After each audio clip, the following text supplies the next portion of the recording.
thing, and we lived in San Francisco in the middle of probably the most amazing musical time you could ever be in San Francisco, which was Jimi Hendrix, Janis Joplin, Grace Slick, Buffalo Springfield, you name it, they were there, and we were right in the middle of it. So anyway, so I wrote this poem. And then sometimes I don't put my poems to music right away, so this poem went into the drawer. And then at some point after that, Lindsay and I hopped in his car and drove to Los Angeles with our 12 Buckingham Nicks songs to get a record deal, which we did. We got a record deal and made what we thought was a great record, and we put it out, and we thought that we were home free. And about several months later, not very many months later, Polydor Records dropped the record. And we were so horrified, I can't even tell you. Speechless, devastated. We didn't even know what we were going to do. So what did we do? We did what all struggling musicians do. We just started another record. We talked a very famous studio called Sound City. We talked them into giving us free time, and they did, and we started making the second Buckingham Nicks record. And at that point, we think that's when this poem got put to music, and that it was probably one of the first, second, third demo that we made for our up-and-coming second Buckingham Nicks record. But when we made this, we put it on cassette, and our house in those days, our house was full of cassettes. Cassettes ruled. And so I probably threw the cassette on the couch, and the cassette fell behind the couch, and the cassette stayed behind the couch. And then somebody else found the cassette and stole the cassette and copied the cassette and brought the cassette back and threw it back on the couch. And then Lindsay and I lost it again. So the song was lost.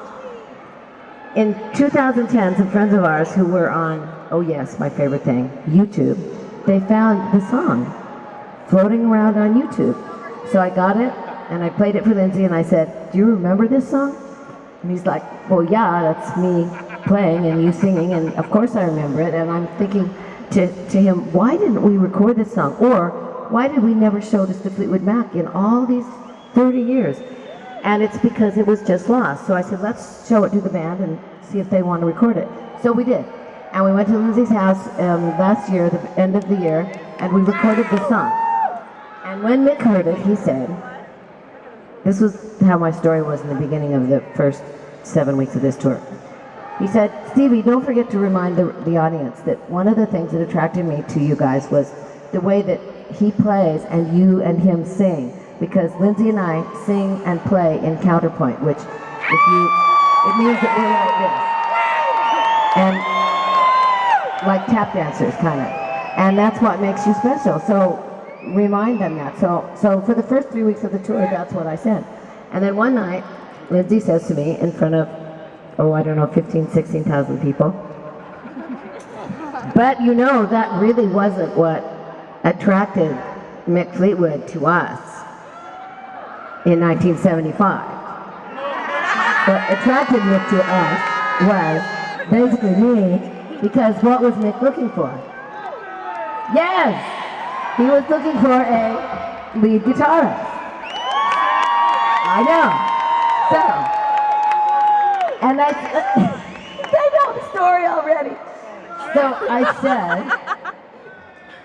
okay, now I'm lost. You're throwing me off. You're throwing me, yes, I know, but you're throwing me off now. Let me think here. Okay. So I said to him, yes, you're right, that's true. They weren't looking for a lead guitarist and his hippie girlfriend. Right, so, Lindsay, jump in. Oh. Well, so you yes. said, Mick, in fact, called me, and said, "Lindsay," and I said, "Yes, Mick." And he said, "Would you like to join Fleetwood Mac?"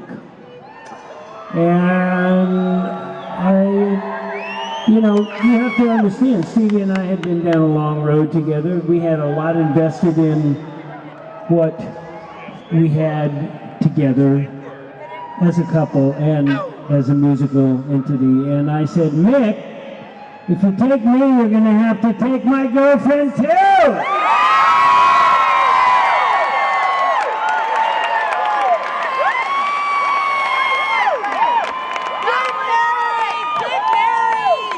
And they did, and it worked out okay. So, I'd like to take this moment in the show to thank my boys. First of all, I'd like to thank Mr. Lindsey Buckingham for taking me with him into Fleetwood Mac, and he could have not. Thank you, Lindsey. I would also like to thank Mr. Mick Fleetwood for asking Lindsey and then accepting me and taking us on his wild Alice in Wonderland ride into Fleetwood Mac over all these many, many years.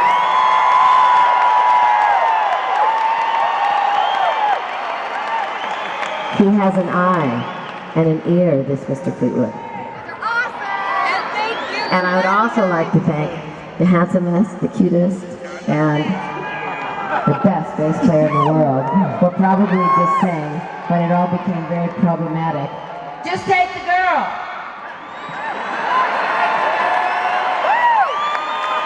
Thank you, John. So the song is called Without You, and we do it almost exactly as it was done on the demo in 1973. And we hope that you like it, because it really was kind of the beginning in many ways.